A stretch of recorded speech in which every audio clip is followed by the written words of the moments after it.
আচ্ছা, মাঝে মধ্যে হয় না এই কালকে থেকে আমি সব ছেড়ে দিব, কালকে থেকে আমি 5 ওয়াক্ত নামাজ পড়বো, এগুলো বাদ ওগুলো বাদ, ওগুলো হয় না? কিন্তু বাস্তবতা দেখা যায় সেটা আর পারা হয়ে উঠে না। সেক্ষেত্রে আমার ছোট্ট একটা পরামর্শ, আগে জিনিসটা একটু বোঝার চেষ্টা করেন।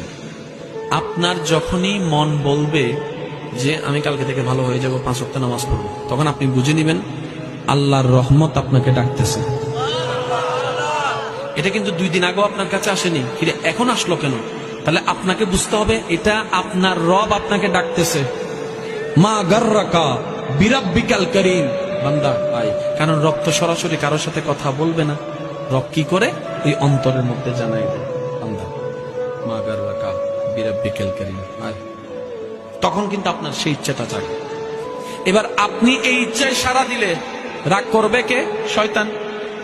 এবার শয়তান এখানে একটা ট্রিক খেলে,